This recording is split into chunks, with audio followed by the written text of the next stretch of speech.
हमने अभी तक विद्युत आवेश, विद्युत क्षेत्र अध्याय पूरा कर लिया है। इसके बाद विद्युत विभव अध्याय था, उसको भी पूरा कर लिया है, विद्युत द्विध्रुव एवं विद्युत विभव। इसके बाद गॉस का प्रमेय एक अध्याय है इलेक्ट्रोस्टैटिक्स में, स्थिर वैद्युतिकी में 12 क्लास में, उसको भी हमने पढ़ लिया है। अब जितना हमने पढ़ा है उसमें पहले पढ़े हुए अध्याय का तो न्यूमेरिकल देखे हैं, आंकिक प्रश्न देखे हैं। अब गॉस का प्रमेय जो है वो अध्याय हमने पूरा कर लिया है और इस पर आधारित प्रश्नों को आज देखेंगे, जिसमें सबसे पहला प्रश्न है कि 100 माइक्रोकूलम्ब का एक बिंदु आवेश 10 सेंटीमीटर भुजा वाले घन के केंद्र पर स्थित है और घन के पृष्ठ से गुजरने वाले विद्युत फ्लक्स का परिकलन कीजिए। तो सबसे पहले अगर हम देखें तो एगो घनाकार आवेशित पृष्ठ चालक बनाएंगे कि नहीं बनाएंगे? तो हम यहाँ पर एक घनाकार आवेशित पृष्ठ चालक बनाएंगे और इस घनाकार आवेशित पृष्ठ चालक को बना करके यह दिखाएंगे कि जो आवेश है वह कहाँ स्थित है, तो इसके केंद्र पर स्थित है। तो हमने यहाँ पर एक घनाकार आवेशित चालक बनाया और साथ ही साथ घन के केंद्र पर हमने दिखाया कि 100 माइक्रोकूलम्ब का एक आवेश स्थित है, तो यही केंद्र है। और यहाँ दिखा देते हैं कि 100 माइक्रोकूलम्ब का एक आवेश जो है प्लस Q क्या है, स्थित है और इसका केंद्र कितना है, O है। किसी को कोई दिक्कत? ध्यान से समझिएगा, लाइन बाय लाइन एक्सप्लेन करते हुए चल रहे हैं। जो घन के केंद्र पर स्थित आवेश है उसका मान है 100 माइक्रोकूलम्ब। साथ ही साथ इसकी जो भुजा है वह कितनी है, 10 सेंटीमीटर। यानी जो घन की भुजा है यहां से लेके यहां तक, यह कितनी है, 10 सेंटीमीटर है। अब तो किसी को कोई डाउट नहीं होना चाहिए। आवेश जो है वह केंद्र पर स्थित है, घनाकार आवेशित चालक है, घनाकार आवेशित चालक की भुजा कितनी है, 10 सेंटीमीटर है। अब हमें करना क्या है कि घन के पृष्ठ से गुजरने वाले विद्युत फ्लक्स का परिकलन करना है। तो घन के पृष्ठ से गुजरने वाला विद्युत फ्लक्स होता कितना है, इसका फॉर्मूला आपको बताना पड़ेगा। ध्यान से देखिएगा, चूंकि घन के पृष्ठ से गुजरने वाला वैद्युत फ्लक्स, तो बताइए बच्चा, वैद्युत फ्लक्स को सूचित किससे करते हैं, फाई से। और फाई का मान होगा कितना, तो Q बटा में एप्सिलॉन नॉट। कितना होगा, Q बटा में एप्सिलॉन नॉट। अब आप बताइए Q का मान कितना है, 100 माइक्रोकूलम्ब, यानी इसी में ना मान रखेंगे। अब एप्सिलॉन नॉट का फिर मान रखेंगे, हल कर देंगे।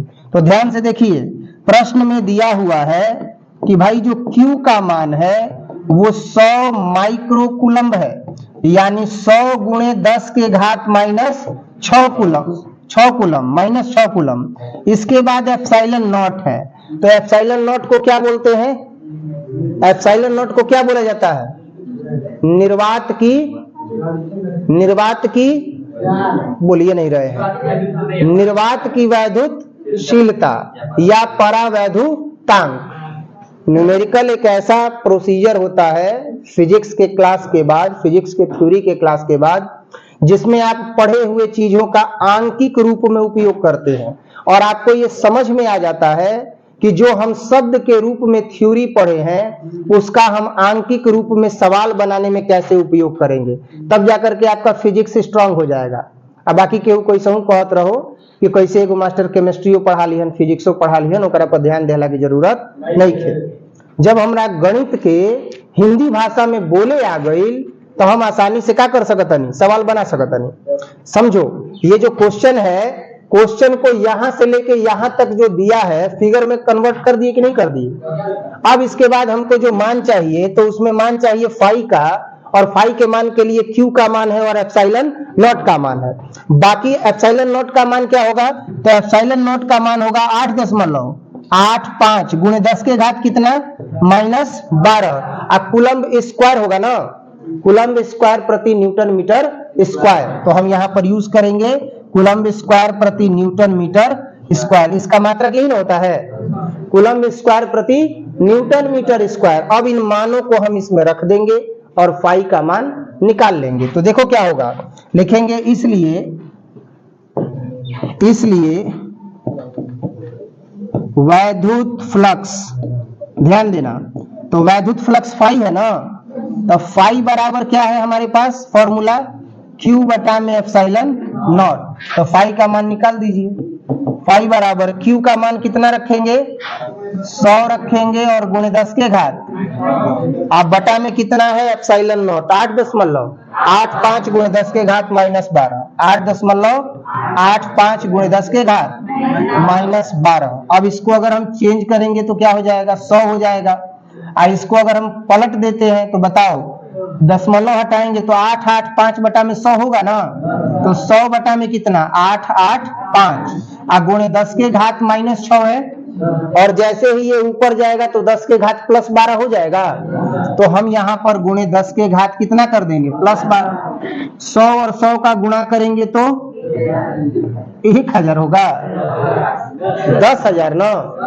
अब क्या होगा, 885 गुणे 10 के घात कितना आ गया, 6 आ गया। हमको फाई का मान चाहिए ना जी, तो जब आप इसको भाग दीजिएगा तो इसको भाग देने पर आपको मान आएगा कितना, 11.3 गुणे 10 के घात 6।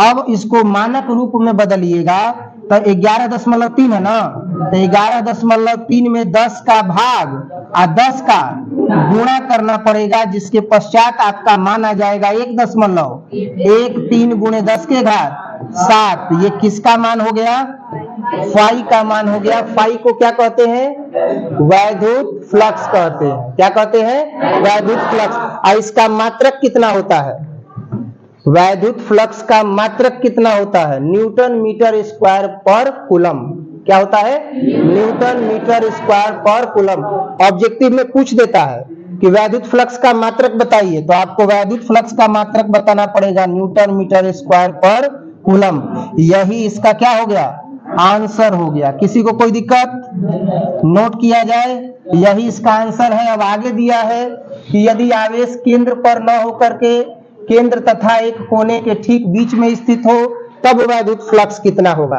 तब अगर वैद्युत फ्लक्स निकालेंगे तो ऐसी स्थिति में जो वैद्युत फ्लक्स होगा वह बीच में अगर स्थित है तो ज्ञात किया जाएगा, बाकी कोना आए वो केंद्र के बीच में स्थित है तो इस पर कोई वैद्युत फ्लक्स में परिवर्तन निर्भर नहीं करता है। मान लगभग इतना ही होना चाहिए। इसको नोट कर लीजिए, इसके बाद फिर नेक्स्ट क्वेश्चन देखेंगे। जल्दी से नोट कीजिए।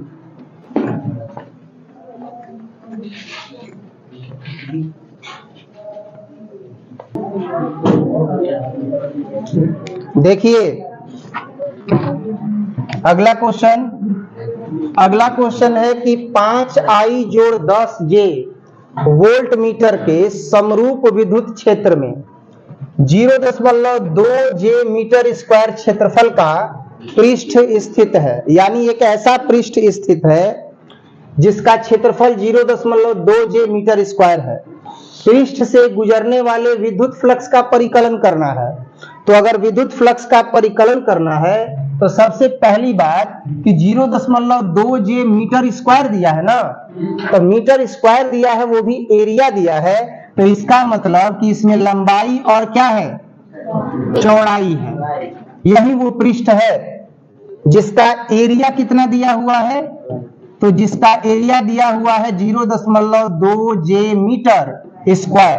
हमने मीटर स्क्वायर से इस तथ्य को पकड़ा है कि जो आवेशित पृष्ठ है वह कैसा है, आयताकार है या नहीं है। अब ध्यान दीजिएगा, तो समरूप विद्युत क्षेत्र क्या होता है भाई, तो एक ऐसा क्षेत्र जिसके प्रत्येक बिंदु पर वैद्युत क्षेत्र का मान क्या होता है, समान होता है, तो उसको बोला जाता है समरूप विद्युत क्षेत्र। या एक ऐसा क्षेत्र जहां कोई भी आवेश किसी भी क्षेत्र में स्थित बिंदु पर जब प्रवेश करता है तो समान रूप से आकर्षण एवं प्रतिकर्षण के बल का अनुभव करता है, तो उसको समरूप विद्युत क्षेत्र कहते हैं। कोई दिक्कत। अब देखो, अब यहां पर हम देख रहे हैं कि समरूप विद्युत क्षेत्र में 0.2J मीटर स्क्वायर क्षेत्रफल का क्या है, तो एक पृष्ठ है और पृष्ठ से गुजरने वाले विद्युत फ्लक्स का क्या करना है, परिकलन करना है। तो विद्युत फ्लक्स का परिकलन करना है तो यहाँ दिया हुआ है ना वोल्ट प्रति मीटर। तो मात्रक से अगर हम पहचानेंगे कि वोल्ट प्रति मीटर दिया है तो ये क्या है, तो आप याद कीजिए ई बराबर क्या बताए थे, एफ बटा में क्यू। तो एफ का अगर मात्रक हम देखेंगे तो न्यूटन होता है ना, और क्यू का क्या होता है, कूलम्ब होता है। तो न्यूटन प्रति कूलम्ब अगर आ जाता है तो न्यूटन प्रति कूलम्ब आने पर वह मात्रक किसका हो गया, ई का हो गया। लेकिन अब यहाँ देखिए क्या दिया है, यहाँ दिया है वोल्ट प्रति मीटर। तो वोल्ट प्रति मीटर अगर देखेंगे तो किसका मात्रक हो जाएगा, यहाँ पर न्यूटन प्रति क्या है, कूलम्ब, और वोल्ट प्रति मीटर भी जो है वह किसका होता है, वैद्युत क्षेत्र का ही होता है। तो अगर हम विद्युत फ्लक्स का परिकलन करेंगे तो विद्युत फ्लक्स का परिकलन करने के लिए ध्यान दीजिएगा, लिखेंगे कि पृष्ठ से गुजरने वाला विद्युत फ्लक्स, तो गुजरने वाला विद्युत फ्लक्स या वैद्युत फ्लक्स क्या हो जाएगा भाई, तो जब वैद्युत फ्लक्स निकालेंगे तो फाई बराबर हो जाएगा E इंटू ए। क्या हो जाएगा, E इंटू ए। ई का मान कितना है हमारे पास 5I, और जोड़ कितना है 10J है, और फिर इंटू ए का मान कितना है 0.2J है। इसको जब गुणा करेंगे तो ध्यान दीजिएगा 5 में 2 का करेंगे तो 5 दूनी 10, और फिर हो जाएगा I कैप और J कैप प्लस ये हो गया प्लस 10 का गुणा इसमें करेंगे तो हो जाएगा 2, होगा ना, तो 2 हो जाएगा और हो जाएगा J गुणे J। अब ध्यान दीजिएगा एक आया तो I और J का गुणा करेंगे क्या होगा 0, आइए 2 आया तो ये तो 1 इंटू 0 हो जाएगा, I और J जब गुणा होगा तो क्या हो जाएगा 0, और जब एक जैसा रहता है तो उसका मान क्या होता है 1 होता है। यानी I का गुणा होगा तो 1, J का गुणा होगा तो 1, K का गुणा होगा तो 1। तो J और J आ गया तो इसका मान 1 हो गया। 1 में 0 का गुणा किए 0, 2 में 1 का किए 2, और 0 में 2 जोड़ देंगे तो 2 वोल्ट क्या आ गया मीटर। कोई दिक्कत, अब ये 2 वोल्ट मीटर क्या है, तो फाई का जो है वो वैल्यू है।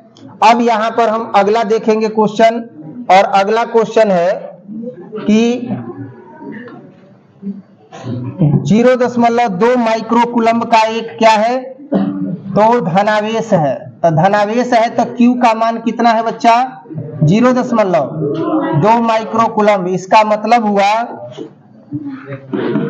कि Q का मान है 0.2 और गुणे 10 के घात -6 कूलम्ब, है या नहीं है। अब इसके बाद कह रहा है कि जो घनाकार सतह है जिसके अंदर यह आवेश स्थित है, अब उस घनाकार सतह के लिए देखिएगा, यही ना सतह है घनाकार, और यह घनाकार पृष्ठ क्या है, तो पूर्णतः आवेशित है। पूर्णतः क्या है, आवेशित है, जिसकी भुजा कितनी है, तो 0.2 मीटर। क्लियर है। अब 0.2 मीटर इसका सारा भुजा है, चूंकि घन है ना, तो 0.2 मीटर इसकी सारी भुजाएं हैं। ये सारा भुजा कितना हो जाएगा 0.2 मीटर। किसी को कोई दिक्कत, ये भी कितना हो जाएगा 0.2 मीटर। अब इससे डीप नहीं समझाया जा सकता है। और 0.2 माइक्रोकूलम्ब का एक धनावेश है और 0.2 मीटर भुजा वाले घन के केंद्र पर स्थित है। तो घन का केंद्र यही ना है, यहीं पर प्लस Q आवेश क्या है स्थित है। मान लेते हैं केंद्र इसका क्या है, O है। घन के एक फलक से गुजरने वाला कुल विद्युत फ्लक्स तथा फ्लक्स घनत्व ज्ञात कीजिए। तो जब एक फलक से पूछ रहा है तो इसका मतलब कि इस आवेश के चलते संपूर्ण फलक पर जो है वह विद्युत फ्लक्स का मान उत्पन्न होगा। तो जब संपूर्ण विद्युत फ्लक्स का मान उत्पन्न होगा तो फलक कगो 6 गो, कगो 6 गो। तो जो मान ज्ञात करेंगे उसमें गुणा किसका करेंगे 6 का, किसका करेंगे 6 का। तो ध्यान देना, तो वैद्युत फ्लक्स बराबर क्या हो जाएगा, तो घनाकार पृष्ठ या घनाकार पृष्ठ के केंद्र पर स्थित आवेश के कारण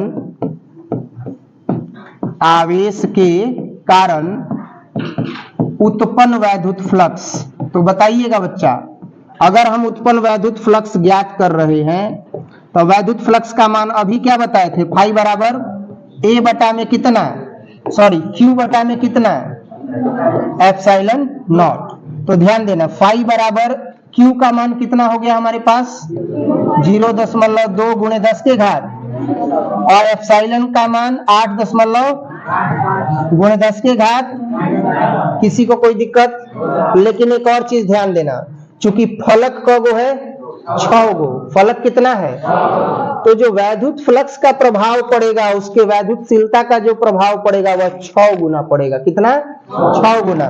वैद्युतशीलता क्या है, एप्सिलॉन नॉट है ना, तो इसके वैद्युतशीलता का प्रभाव एक फलक पर 1 पड़ेगा, 2 फलक पर 2, 3 फलक पर 3, संपूर्ण फलक पर निकाल देंगे या 6 से गुणा कर देंगे तो 1 का आसानी से गणना कर सकते हैं। तो फाई बराबर क्या हो जाएगा 0.2 गुणे 10 के घात माइनस 6। इसी एप्सिलॉन नॉट वाले मान में किसका गुणा कर देंगे, 6 का, या हाँ 6 का गुणा कर देंगे तो अब ये कितना आ जाएगा, तो 6 का गुणा करने पर 6 गुणे 8.85 गुणे 10 के घात माइनस 12।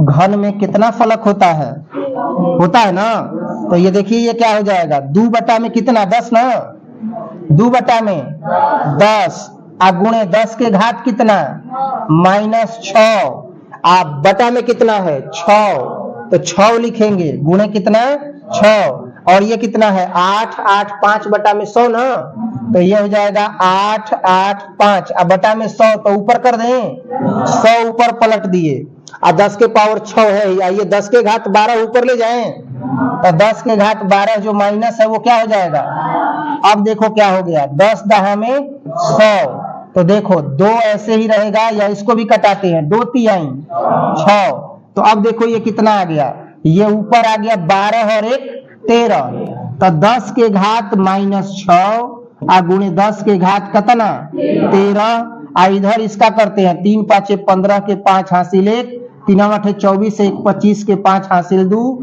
3 8 24 और 2 कितना 24 और 2 26 ना, 24 2 26, 12 क्लास में जोड़ बताई। तो अब एजा अगर हमने के हल कर जाई तो टोटल मान कितना आवे के चाहिए, अब टोटल मान अगर हमने के निकालल जाई तो एक मान आई 10 के घात माइनस 6, 10 के घात माइनस 6 व 10 के घात 13, तो 13 और 6 तो कितना बच जाई 7, तो अब ये टोटल मान कितना हो जाई 10 के घात 7, फिर ये कितना आ गई तो 2 6 5 5, 2 6 5 5, 10 के घात वाला टर्म लेके से चलल जाला ताकि गुणा भाग करे में का हो सके, आसानी हो सके, ओकरा के छोड़े के नहीं खे।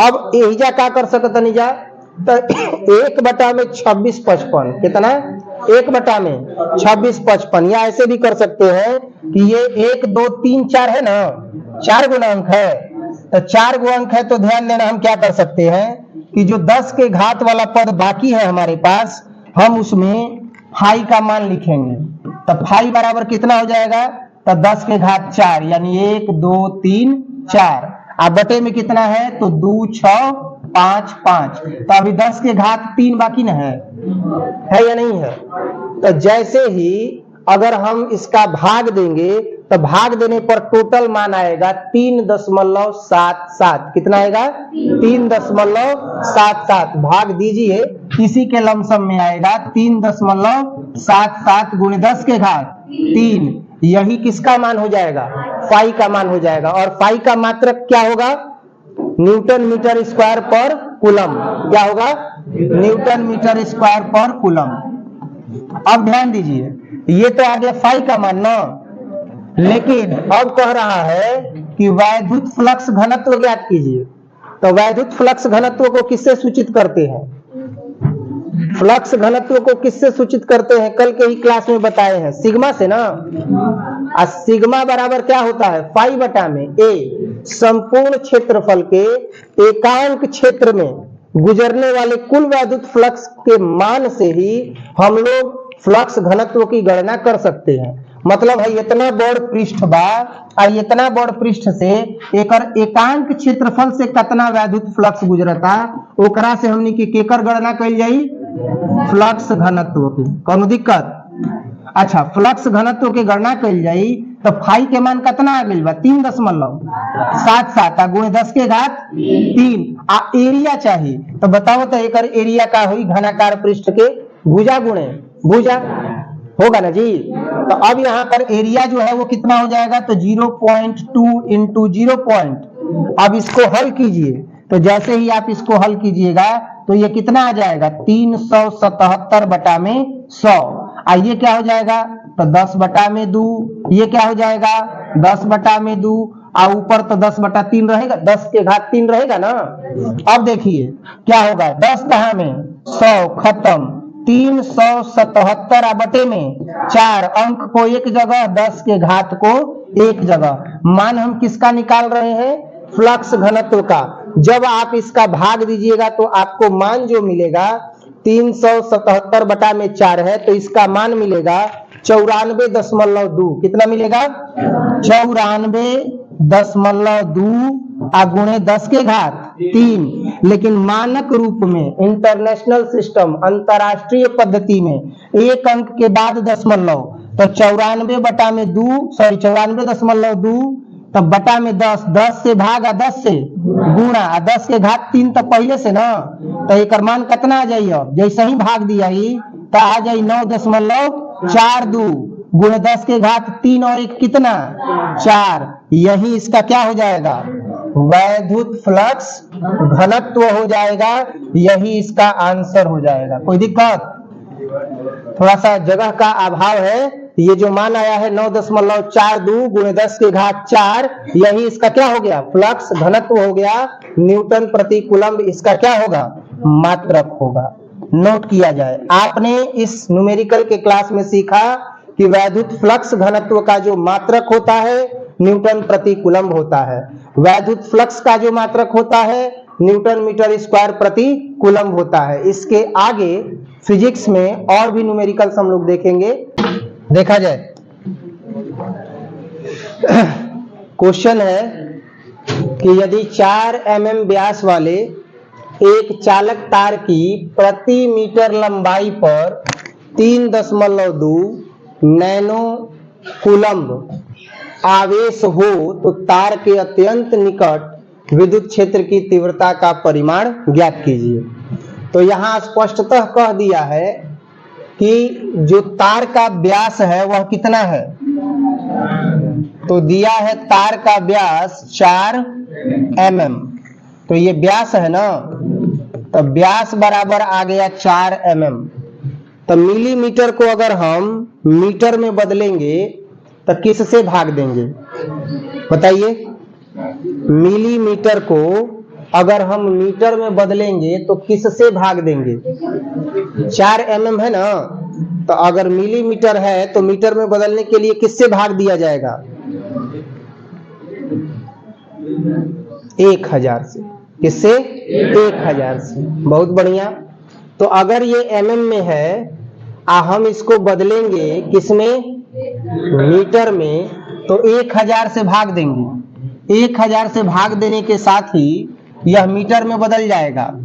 तो व्यास जो है वह कितना हो जाएगा, तो जो व्यास है वो हो जाएगा 4 गुणे 10 के घात -3 मीटर। लेकिन हमें व्यास से कोई मतलब नहीं है, क्योंकि हमें चाहिए विद्युत क्षेत्र की तीव्रता, और विद्युत क्षेत्र की तीव्रता का फॉर्मूला होता है जेनविनली, इस टॉपिक से जुड़ा हुआ नहीं, क्या होता है 1/4πε0 Q/r²। यानी r का हमको जरूरत है, हमको r मतलब दूरी का जरूरत है, हमको व्यास का जरूरत नहीं है। तो हम दूरी निकालेंगे तो r बराबर क्या होता है, d/। तो d का मान कितना है बच्चा, 4 गुणे 10 के घात -3 मीटर। बटा में कितना, तो दूनी के, यानी कि r का जो मान है, r मतलब क्या चाहिए, दूरी। यहाँ पर तो दूरी के रूप में ही है, तो r, अब तो बोलोगे कि सर ये व्यास है कि नहीं, ये व्यास है। तो व्यास है तो अब आप इसका क्या निकाल रहे हैं, त्रिज्या निकाल रहे हैं, वही निकाल रहे हैं, त्रिज्या ही निकाल रहे हैं। लेकिन इस प्रश्न में इसका कैसे उपयोग करेंगे? दूरी के रूप में। जहां r आएगा वहां पर मान यही रखेंगे, ठीक है ना। तो अब ये कितना हो जाएगा? 2 गुणे 10 के घात माइनस 3 मीटर r आ गया।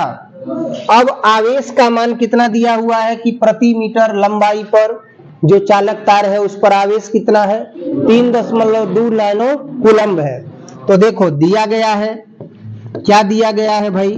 तो दिया गया है कि जो Q का मान है वह कितना है? 3.2 नैनो कूलम्ब है। कितना है?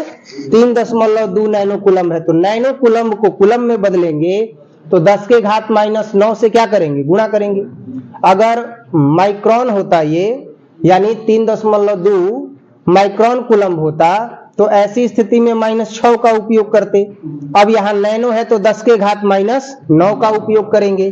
तो Q का मान अब हम निकालेंगे तो आ जाएगा 3.2 गुणे 10 के घात माइनस 9 कूलम्ब, यानी Q का भी मान आ गया 3.2 गुणे 10 के घात माइनस 9 कूलम्ब के रूप में। सब मानक के रूप में आ गया। दूरी मीटर में होना चाहिए, मीटर में आ गया। आवेश कूलम्ब में होना चाहिए, आ गया। दिया था नैनो में, आ गया किस में? कूलम्ब में। अब बताइए क्या वैद्युत क्षेत्र निकाल सकते हैं? तो एक अति लंबे आवेशित चालक के कारण उत्पन्न जो वैद्युत क्षेत्र होगा उसका मान कितना होगा? उसका मान होगा 1/2 पाई epsilon not, 1/2 pi epsilon naught और लैम्डा बाई आर। तो ध्यान दीजिएगा, अब हम लोग क्या करेंगे कि हमको आर मिल गया और उसके बाद क्या मिल गया? क्यू मिल गया। तो अब अगर हम देखें तो अति लंबा है ना, ये एक चालक तार है जिसका व्यास है 4 mm और यह चालक तार प्रति मीटर लंबाई पर 3.2 नैनो कूलम्ब आवेश को रखा है भाई। तो तार के अत्यंत निकट विद्युत क्षेत्र की तीव्रता का परिमाण ज्ञात करना है। तो अब हम विद्युत क्षेत्र का मान निकालेंगे। तो विद्युत क्षेत्र का मान कितना हो जाएगा? ध्यान दीजिएगा, विद्युत क्षेत्र के लिए, तो विद्युत क्षेत्र के लिए जो मान होगा वो होगा E बराबर 1/2 पाई एप्सिलॉन और लैम्डा बाई कितना? R। अब यहाँ पर एक अति लंबे आवेशित चालक तार के कारण उत्पन्न विद्युत क्षेत्र का मान रखा गया है जिसका मान होता है 1/2 पाई epsilon not lambda by R। अब E का मान क्या हो जाएगा? तो 1/2 पाई एप्सिलॉन नॉट का क्या हम लोग मान जानते हैं? नहीं जानते हैं। लेकिन 4 पाई एप्सिलॉन नॉट का मान जानते हैं कि नहीं जानते हैं? कितना होता है? 9 गुणे 10 के घात 9 होता है। तो हम अपना काम तो बना दिए लेकिन वैल्यू में कोई अंतर न आए इसलिए 2 से ऊपर क्या कर दिए? गुणा कर दिए। 2 से 2 कट जाएगा तो फिर तो यही ना माना जाएगा। किसी को कोई दिक्कत? अब ध्यान देना, अब क्या हम इसका मान रख सकते हैं? तो E का मान कितना हो जाएगा बच्चा? 9 गुणे 10 के घात 2, ऐसे ही ना। और लैम्डा का मान क्या रखेंगे? लैम्डा का मान मतलब उस पर लैम्डा भले यहाँ लिखा गया है लेकिन अति लंबे आवेशित चालक पर उपस्थित आवेश होता है लैम्डा, जिसका मान कितना है? 3.2 है गुणे 10 के घात माइनस 9 कूलम्ब है। तो लिखेंगे 3.2 और गुणे 10 के घात माइनस 9 कूलम्ब आ गया। अब बटा में कितना है बच्चा? R। तो R का मान यहाँ पर कितना हम लोगों को मिल गया है? 2 गुणे 10 के घात माइनस। तो अब क्या लग रहा है? विद्युत क्षेत्र निकाल लेंगे हम लोग। तो देखो तो 9 दूनी 18, ये बताओ 2 से 2 कट जाएगा। तो 2 से 2 कट जाएगा तो इसका गुणा करते हैं।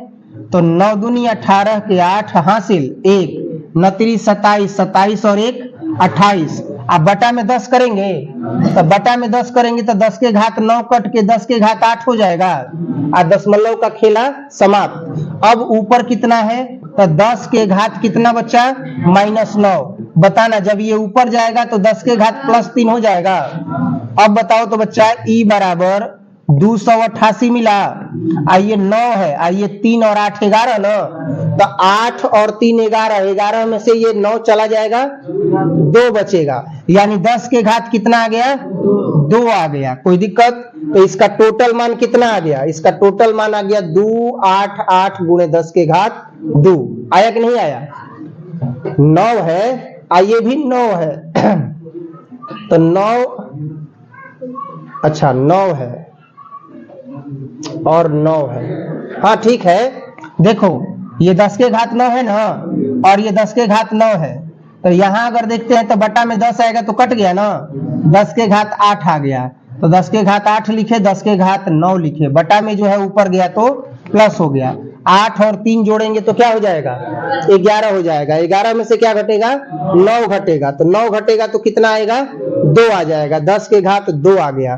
तो ये अगर हम स्टैंडर्ड फॉर्म में लिखना चाहें तो क्या लिख सकते हैं, 100 से गुणा और 100 से भाग, तो हो जाएगा 288 भागे में कितना, 10 के घात 2, और 10 के घात 2 से यहाँ गुणा भी कर दिए, 10 के घात 2 पहले से है, तो जैसे ही 10 के घात 2 किए तो 100 न हो गया, 100 हो गया, भाग करेंगे तो आ जाएगा 2.88, और 10 के घात कितना, 4।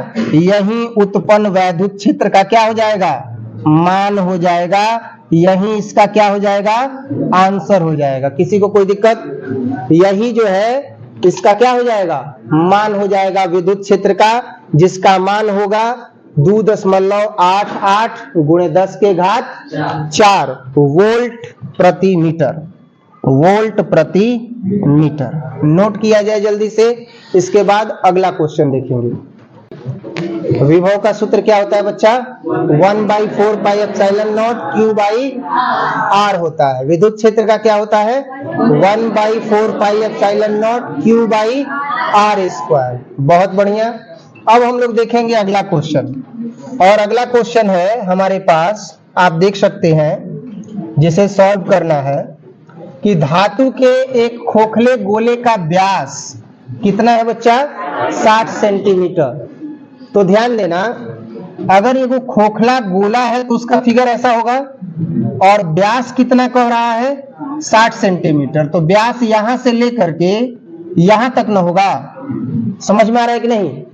अब अगर व्यास दे दिया है बच्चा, तो हम d बराबर जो दिया है 60 सेंटीमीटर, पहले इसको हम मीटर में बदल देते हैं, तो 60 बटा में कितना हो जाएगा, खत्म, दूती यानी 6 और 2 5, तो 3 बटा में 5 मीटर आ गया ना, यानी व्यास का मान आ गया 3 बटा में 5 मीटर। कोई दिक्कत। अब ध्यान देना, अगर व्यास 3 बटा 5 आ गया तो इसको भी अगर कटाते हैं तो 0 कितना आ जाएगा, 6 मीटर। अगर हमको पृष्ठ पर चाहिए कोई बिंदु, तो आप खुद बताइए कि पृष्ठ पर चाहिए, तो यहां से ये दूरी कहां आ रही है, पृष्ठ पर, तो आखिर ये है क्या, त्रिज्या ना, यानी पृष्ठ पर। देखिए यहां दिया है ना कि गोले के पृष्ठ पर हमको मान निकालना है, तो गोले के पृष्ठ पर मान निकालने के लिए व्यास का किसमें रूपांतरण करना होगा, त्रिज्या में। तो हम r बराबर d/2 लिख सकते हैं, जिसका मान है 0.6 बटे में 2, कट जाएगा तो 0.3 मीटर, यानी बच्चा r का मान आ गया 0.3 मीटर। अब आप देख सकते हैं कि गोले पर आगे बढ़ रहे हैं तो 500 माइक्रोकूलम्ब का आवेश है, यानी Q बराबर कितना है बच्चा, 500 माइक्रोकूलम्ब। तो 1 माइक्रोन इज इक्वल टू 10⁻⁻⁶। अब जो रहेगा उसमें बदल देंगे, मीटर होगा मीटर में, सेंटीमीटर होगा सेंटीमीटर में, बाकी यहाँ कूलम्ब में है, तो Q का मान क्या आ जाएगा, 500 गुणे 10 के घात -6 कूलम्ब। कोई दिक्कत, क्लियर है। अब एक एक करके सबका मान निकाल लेंगे। तो पहला मान क्या निकालेंगे, ध्यान दीजिएगा। पहला जो मान है वो निकालना है कि गोले के केंद्र से 1 मीटर की दूरी पर। तो देखिए गोले के केंद्र से 1 मीटर की क्या है दूरी पर, तो क्या निकालना है, विद्युत विभव और विद्युत, यही ना। तो 1 मीटर की दूरी, तो अब बताइए, तो यहां से यहां तक की जो दूरी है वो 0.3 मीटर है। तो 1 मीटर में गोले के अंदर रहेगा, पृष्ठ पर रहेगा कि बाहर, पूरा क्लास बताए। त्रिज्या है यहां से यहां तक जिसका मान है 0.3 मीटर, यानी ये 0.3 मीटर है। अब कह रहा है कि 1 मीटर की दूरी पर हमको विभव और विद्युत क्षेत्र बताइए। तो आप बताइए कि क्या वो गोले के पृष्ठ पर रहेगा, केंद्र पर रहेगा, या गोले के पृष्ठ से बाहर। बहुत बढ़िया। तो लिखेंगे कि चूंकि 1 मीटर की दूरी पर स्थित बिंदु स्थित बिंदु कहाँ रहेगा बच्चा? गोले के पृष्ठ से बाहर ना, पृष्ठ से बाहर स्थित होगा। ध्यान दीजिए, अगर यह बाहर स्थित होगा तो इसका मतलब अब हमको क्या चाहिए? विद्युत क्षेत्र। तो हम लिखेंगे इसलिए विद्युत क्षेत्र। तो बताइएगा, तो विद्युत क्षेत्र का मान E बराबर 1/4πε0 और Q बटे में। बहुत बढ़िया। अब देखिए इसका मान आप कितना लिखिएगा? 9 गुणे 10 के घात। तो देखिए हो जाएगा 9 गुणे 10 के घात। अच्छा, Q का मान कितना रखिएगा बच्चा? 500 गुणे 10 के घात माइनस। बहुत बढ़िया। तो ये हो जाएगा 500 गुणे 10 के घात माइनस। अच्छा, R कितना लीजिएगा? 1 मीटर की दूरी पर। किसी को कोई दिक्कत? अब बताइए, 9 × 5 = 45। तो हम यहाँ पर लिख देंगे बच्चा 45। हम ध्यान दीजिए, हम क्या कह रहे हैं? 9 × 5 = तो यहाँ अभी 100 बाकी है ना, 100 बाकी है तो 10 के घात, और 9 में 2 जोड़ देंगे तो 10 के घात 11। बचा क्या यहाँ पर? अब बताइएगा 45 ना, आइए 10 के घात कितना बच जाएगा? +5। कितना बचेगा या नहीं बचेगा? तो 10 के घात यहाँ पर जो 5 आ गया, क्या ये स्टैंडर्ड फॉर्म में है? नहीं है। तो स्टैंडर्ड फॉर्म में इसको बदलने के लिए क्या करेंगे? 10 से भाग और 10 से। बहुत बढ़िया। बाकी जो ऑनलाइन देख रहे हैं स्क्रीनशॉट ले लेंगे। अब आगे अगर देखें तो हमें पता चलता है कि विद्युत क्षेत्र E का जो मान है स्टैंडर्ड फॉर्म में होगा 45 है, तो 10 से भाग और 10 से। पहले से है 10 के घात 5। E का मान आ गया बच्चा 4.5 गुणे 10 के घात 6। ये आया कितने मीटर की दूरी पर? 1 मीटर की दूरी पर। तो ये जो मान आया वो होगा न्यूटन पर कूलम्ब के रूप में। किस रूप में? न्यूटन पर कूलम्ब के रूप में। दूसरा क्या कह रहा है? दूसरा कह रहा है, देखिएगा, दूसरा कह रहा है कि गोले के पृष्ठ पर, है कि नहीं?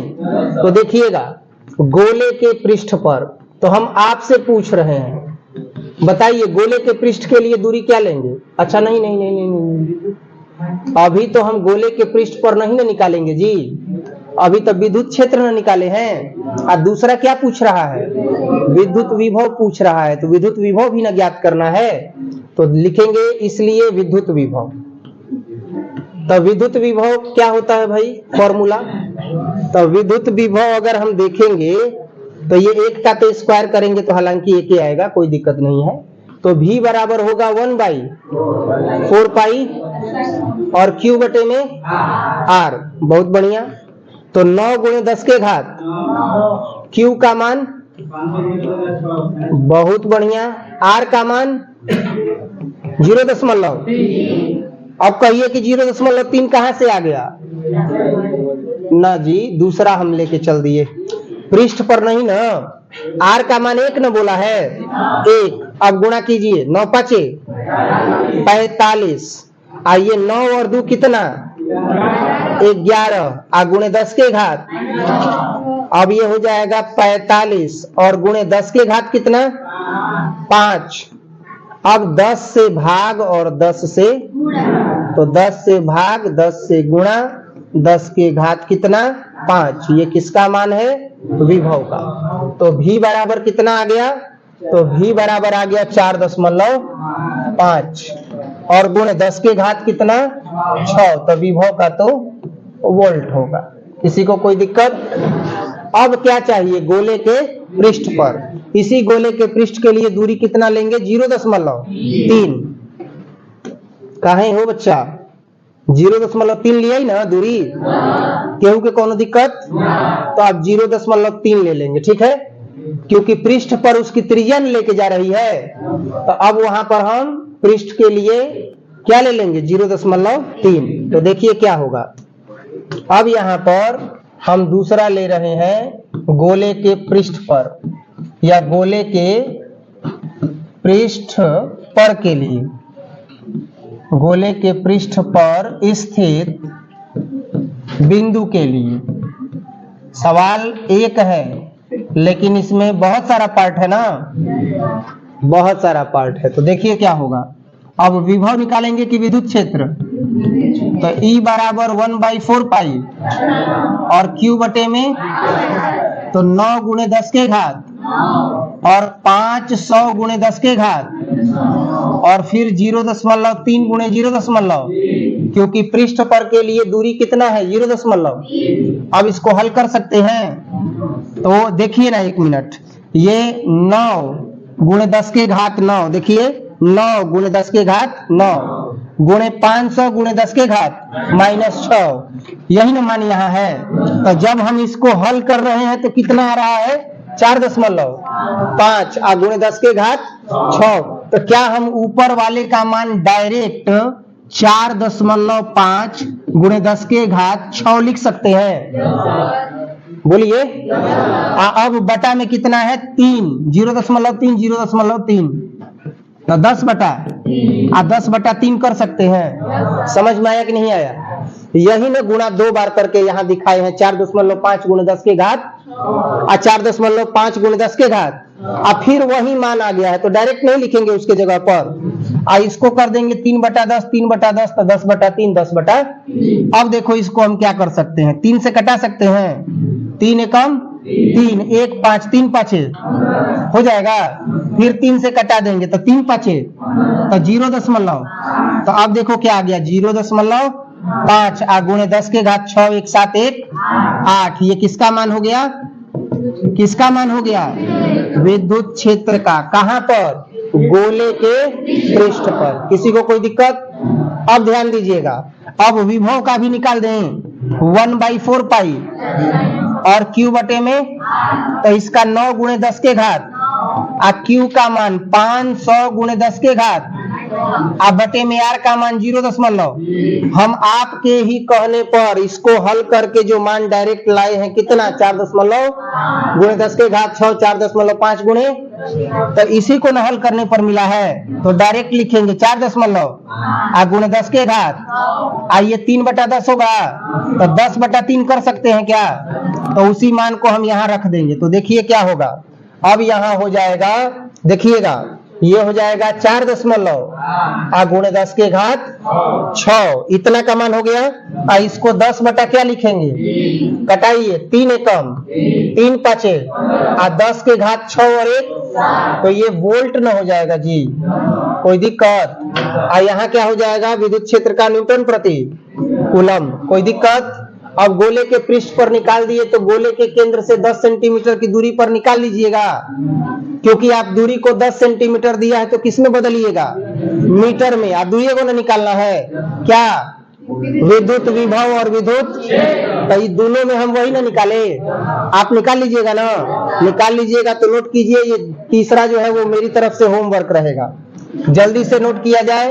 और बाकी जो भी बच्चे ऑनलाइन वीडियो देख रहे हैं वो निश्चित तौर पर ये समझ जाएं कि अखौरीपुर गोला पर केमिस्ट्री सब्जेक्ट हो चाहे हो फिजिक्स, आपको न्यूमेरिकल्स के साथ साथ थ्योरी भी पढ़ाया जाएगा या थ्योरी के साथ साथ न्यूमेरिकल्स भी पढ़ाया जाएगा, जो कि आरा और पटना में संचालित होता है। और सबसे ज्यादा न्यूमेरिकल अखौरीपुर गोला पर केवल धीरजे सर पढ़ाते हैं। तो अगर पढ़ना होगा मन लगा के तो क्लास जरूर ज्वाइन कीजिए, बहुत कम शुल्क में पढ़ा रहे हैं और 11 साल से पढ़ा रहे हैं। अनैतिक बातों पर ध्यान मत दीजिए, पढ़ने वाले हैं, लगन है तो आप निश्चित तौर पर मां सरस्वती कोचिंग सेंटर का चयन कीजिए, आपका जीवन बदल देंगे। धन्यवाद। क्वेश्चन है आपके पास कि पारे की 27 समान बूंदों को 5 वोल्ट के समान विभव तक आवेशित किया गया है, यानी टोटल जो पारे की बूंदे हैं वह कितनी है? 27 है। कितनी है? 27। और सभी समान बूंदे हैं ना, तो लिखेंगे कि पारे की समान बूंदों की कुल संख्या, तो समान बूंदों की कुल संख्या कितनी है? 27।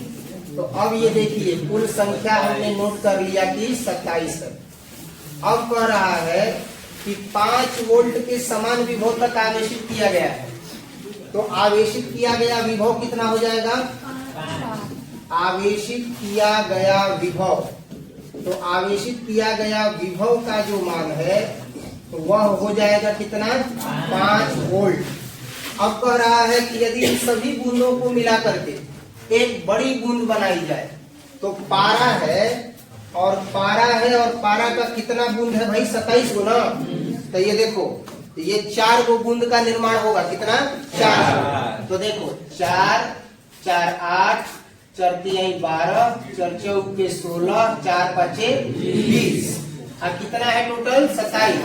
4 छक्का 24 25 26 और 27। इन सभी 27 बूंदों को मिला करके और क्या बनाया जाएगा एक बड़ा बूंद बनाया जाएगा। तो चलो यहाँ पर हम बना देते हैं कि एक बड़ा बूंद ऐसे बन गया, कोई दिक्कत। तो 27 गो पर जो मान होगा विभव का तो वह अकेले एक विभव की क्या होगा बराबर होगा।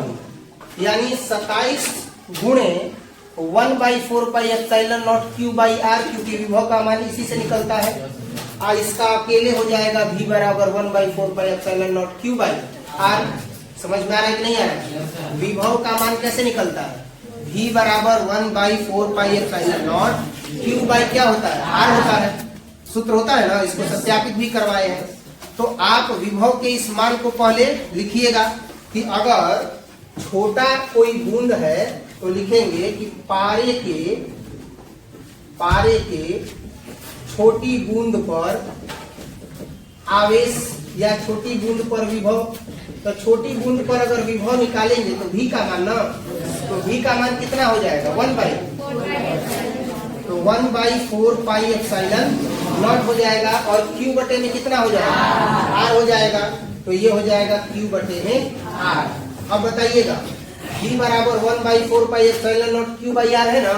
तो विभव का मान कितना है 5 वोल्ट है। तब छोटे बूंद को 5 वोल्ट तक आवेशित किया जाता है तो 1/4πε0 और Q/ क्या आ गया R आ गया। एकदम आसान मेथड से बता रहे हैं। अब यहाँ से आपको हल करने की जरूरत नहीं है, इसको समीकरण 1 मान लीजिए, क्योंकि ये पारे का एक छोटा सा बूंद है जिसके विभव का मान कितना है बच्चा, जिसके विभव का मान कितना है, क्योंकि 5 ही वोल्ट तक आवेशित किया गया है पारे के एक बूंद को। लेकिन इन बूंदों की संख्या कितनी है 27। अलग अलग है कि समान है, समान है। इतना समझ में आया। अब देखो इन 27 बूंदों को जब मिला करके अब बड़ा बूंद बनाया जाएगा तो इस 27 गो का जो मूलतः आयतन होगा वह एक बड़े गोले के आयतन के क्या होगा बराबर होगा।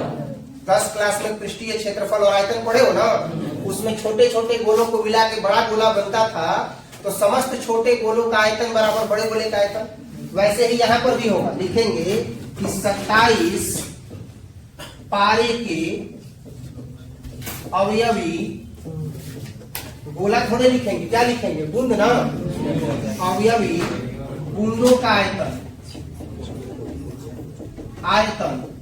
अब बराबर क्या हो जाएगा बच्चा बड़े बूंद का आयतन ना, बड़े बूंद का आयतन। अब बताओ तो अगर हम ये मान निकाल रहे हैं तो 27 है, तो अब हम किसका उपयोग करेंगे 27 का। तो देखो ये हो गया 27 और गुणे पारे के अवयवी बूंदों का आयतन। तो ये अवयवी बूंद जो है वह छोटा है ना, तो इसकी त्रिज्या भी छोटी होगी। तो क्या हो जाएगा 4/3 पाई r का। अब यहाँ देखो बड़े बूंद का आयतन, तो बड़े बूंद की त्रिज्या छोटी होगी कि बड़ी होगी, तो ये क्या हो जाएगा 4/3 पाई r का क्यूब। अब बताओ बच्चा 4/3 से 4/3 बोला जा पाई से खत्म। 27 न r के क्यूब एजा का आ गए। तो बताओ 3r के क्यूब लिखल जा सकता, r के क्यूब खत्म। r बराबर बबुआ 3r, कोनो दिक्कत। यानी कैपिटल R के मान कितना के बराबर आ गए 3r के बराबर आ गए।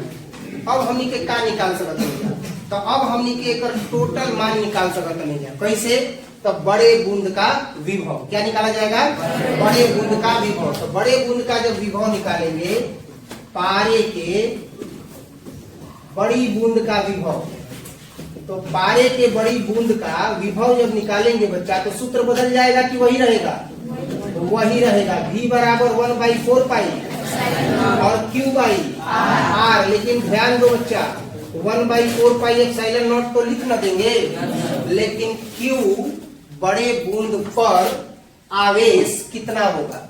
तो बड़े बूंद पर जो आवेश होगा, और 27 वो जो बूंद है इसके ना बराबर होगा। तो एगो बूंद पर अगर Q आवेश मान लिया जाए तो 27 को बूंद पर 27 Q। भाई एगो लड़का के एगो टॉफी देहनी, तो भाई 50 को लेकर के कौ को देहनी? 50 को देहनी। तो एक आवेश जो है, एक बूंद जो है उस पर आवेश अगर Q है तो 27 बूंदों पर कितना? 27 Q। तो Q के जगह पर क्या लिखेंगे? अच्छा, R के जगह पर क्या लिखेंगे? R। तो ये बड़ी बूंद है ना, तो बड़ी बूंद है तो स्मॉल r की कैपिटल R, कैपिटल R। तो बताइए कैपिटल R की जगह पर कितना? तो बताइए हो जाएगा 3R। कोई दिक्कत? आइए कितना हो जाएगा? 27 Q होगा कि नहीं होगा? बबुआ है, ध्यान दो। Q के जगह पर कितना? 27 Q। R की जगह पर कितना? अब देखो 3 नवा 27। अब एक हमनी के क्या कर सकते हैं? 9 के बहरी तो गुणे 1/4 पाई एप्सिलॉन और Q बटे में। अब कमी ना कि बहुत आसान विधि से बता देता नहीं, 1/4 pi epsilon not Q by R के मान तो एजा कितना लिखाई? बताओ 9 गुणे कितना आ गई? 9×5 45 वोल्ट हो जाई। यानी कि जवन बड़का बूंद रही ओकर विभव के मान कितना हो जाई? नहीं हो कोनो हार्ड भाई परीक्षा में आवेला न्यूमेरिकल। अब परीक्षा में आवेला तो जो पढ़ले रहेला बना लेला, आ जो ना पढ़ले रहेला ना बना पावेला। ऐसा नहीं एगो और क्वेश्चन बा, ओकरो के बताई पहले एकरा के नोट कर ले। एकरा बाद जैसे आपने इस क्वेश्चन को देखा है, सेम टू सेम इसी तरह का एक और क्वेश्चन है, और इस तरह के प्रश्नों को कम से कम 5 से 6 जो प्रश्न है उसको हल करवाएंगे, ताकि आपको इस तरह के प्रश्न आने पर कोई भी दुविधा ना हो, कोई भी डाउट ना हो, आप आसानी से बना लें। आप देखिएगा इसमें जो है छोटी बूंदों की संख्या कितना दिया हुआ है? 64। तो जब हम इसको हल करेंगे तो थोड़ा सा ध्यान दीजिएगा और क्वेश्चन के साथ साथ चलेंगे। द्रव की छोटी बूंदों की कुल संख्या, तो द्रव के छोटी बूंदों की कुल संख्या कितनी होगी बच्चा? बहुत बढ़िया, 64। अब बताना, अगर द्रव की छोटी बूंदों की संख्या 64 है तो एक बूंद पर विभव कितना है? एक बूंद पर विभव, बहुत बढ़िया, एक बूंद पर विभव 10 वोल्ट है। सारे क्लास से अनुरोध है कि टॉपिक से जुड़े रहें। अगर जो पूछा जा रहा है आप बताइएगा तो आप में एक गुण विकसित होगा दिए हुए प्रश्न से, जो मेन तथ्य है उसको छांटने का, और ये जरूरी है। तो एक बूंद पर विभव हो गया 10 वोल्ट। बड़ी बूंद बनाया जाता है, प्रश्न है कि 10 वोल्ट के समान विभव तक आवेशित किया जाता है और इन्हें परस्पर मिला करके एक बड़ी बूंद बनाई जाती है। ठीक है, तो बड़ी बूंद तो बनाई जाती है, लेकिन 64 वो है, तो हमारे पास कौ बूंद बनाने का क्षमता है? अभी 4 और 4 8। तो देखिए हम 8 को बूंद अभी बना के आप सबको दिखा रहे हैं। ये देखिएगा, ये रहा 4 और 4 कितना? 8। 4 और 4 कितना? 8। ऐसे 1 मिनट, ये हो गया 4 4 8, 4 3 12, 4 चौके 16, 4 चौके 16, 4 5 4 छठे 4 सते 4 आठे 4 नवा 4 दहा में 4 4 दूनी 8, 4 3 12, 4 चौके 16, 4 5 तो 40 और 20 60, और फिर 4 64। इसी तरह से 64 वो बूंद रहेगा। कितना रहेगा? 64 वो बूंद रहेगा। तो एक बूंद पर कितना विभव? एक बूंद पर विभव, देखिए एक बूंद पर बच्चा जब हम विभव निकालेंगे तो विभव का सूत्र क्या होता है? V बराबर 1/4 पाई और Q बाई, तो विभव 10 वोल्ट है ना, तो यहाँ 10 रख देंगे और 1/4 pi epsilon not Q by. पिछले क्वेश्चन में समझाए थे ना। अब इसको क्या मानेंगे? अच्छा क्यों मानेंगे? क्योंकि आगे आएगा ना। आप सोचिए, जब हम पहला प्रश्न बताए तो उसी समय इसको समीकरण 1 मान ली, क्योंकि हमको पता था कि आगे चल के इसका मान रखना है। इन्हीं 64 को छोटी बूंदों से फिर क्या बनेगा, एक बड़ा बूंद। तो बड़ा बूंद बनेगा तो उसका फिगर कैसा होगा बच्चा, ध्यान देना। तो उसका फिगर जो होगा बड़ा ना होगा, तो बड़ा होगा तो उसकी त्रिज्या भी क्या होगी। तो अब देखिए 64 वो छोटी बूंद का आयतन जब मिलेगा तब जाके एक बड़ा बूंद का क्या होगा, निर्माण होगा। तो लिखेंगे कि 64 छोटी बूंदों का आयतन, 64 छोटी बूंदों का आयतन अब बराबर क्या होगा बच्चा, एक बड़ी बूंद का आयतन होगा ना। तो देखिए तो क्या हो जाएगा, एक बड़ी बूंद का आयतन आप निकालिएगा तो 4 में पाई आर का क्यूब कैपिटल होगा और 64 वो है और उसके बाद है छोटी बूंद का आयतन। तो एक बूंद का आयतन 4 पाई आर का 4/3 से 4/3 कोई दिक्कत। फिर देखो पाई से और 64 आर का क्यूब है ना, तो ये हो गया 64 आर का क्यूब और ये हो गया आर का। इसको क्या लिख सकते हैं, 4 चौके 16, 16 चौके यानी 4 आर का क्यूब ना। तो हम इसको लिखेंगे बच्चा 4 आर का क्यूब।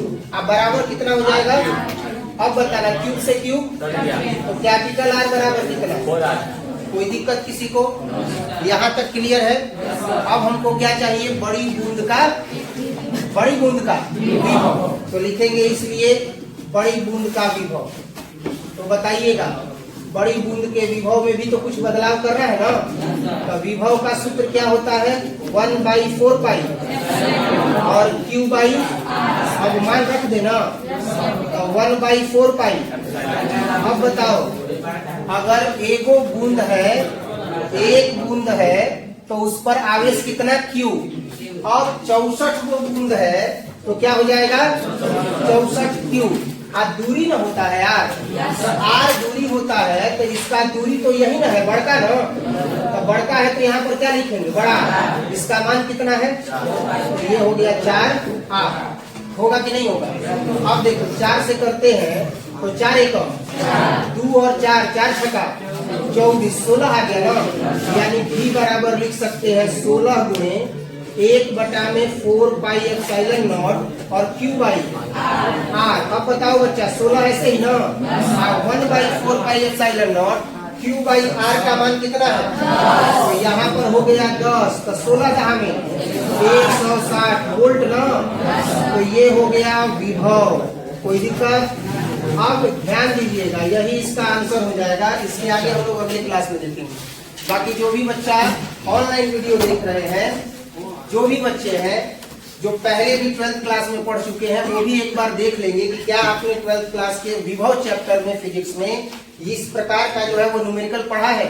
अगर नहीं पढ़ा है तो जो भी जूनियर बच्चे आपसे हैं आप उनको जरूर सुझाव दीजिए। इस तरह के न्यूमेरिकल्स आगे भविष्य में किसी भी कंपटीशन के एग्जाम में आते हैं। अगर बढ़िया से तैयारी करना हो तो माँ सरस्वती कोचिंग सेंटर में नामांकन करवा करके पढ़ सकते हैं, वो भी अति निम्न शुल्क में। 11 वर्षों से पढ़ाया जा रहा है। सेवा में सदैव तत्पर। धन्यवाद।